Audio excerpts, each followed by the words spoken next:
insoniyat tarixining burilish nuqtasiga taxminan 1400 yil avvalgi Arabiston yarim oroliga safar qilamiz. Hazrati Muhammad sallallohu alayhi va sallamning hayotini ilgari hech qachon eshitmagan jihatlaringiz bilan 11 qismdan iborat yangi turkumda o'rganamiz. Ba'zan o'zimizni vahiy kelishining ilk davrlarida musulmonlar yashirin tarzda to'planadigan Darul Arqamda topamiz. Ba'zan hayajon oshadi, Hazrati Umarning mushriklarga qarshi qo'rqmay yurib borishiga guvoh bo'lamiz.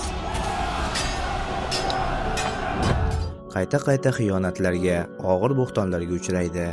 Muhammad ajdodlarimizning dinini inkor qildi. Uni o'ldirganga 100 ta qizil va qora tuya, 3 xalta oltin, 10 xalta kumush. Ba'zan ko'nglimiz ezilib, ko'zlarimizga yosh keladi. Unga ergashgan odamga mana shunday qilamiz. Kelsin-da, bizni qo'limizdan seni qutqarsin. Chiqish yo'li yo'qdek tuyulgan holatlarda ham yo'l topishni o'rgatadigan bir payg'ambarning hikoyasi orqali biz ham o'z hayotimizning chiqish yo'llarini topamiz. Faqat voqealarni sharhlab ketmaymiz, balki ularning ichidagi chuqur ma'nolarni ham o'qiymiz.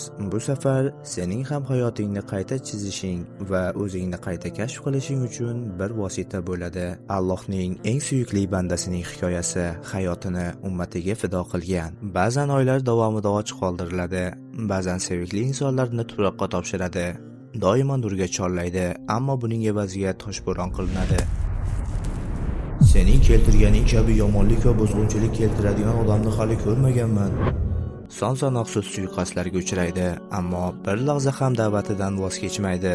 Oxirida esa Alloh ushbu bandasiga bergan va'dasini ro'yobga chiqaradi. Endi tarixda misli ko'rilmagan 23 yillik bir safarga yo'l olamiz. Yolg'iz o'zi boshlagan bu da'voda butun dunyoni qarshisiga olgan, ammo bugun 2 milliard inson orqasidan ergashtirgan ulug' insonning hayot hikoyasi bilan tanishamiz. Tayyor bo'lsangiz, boshladik.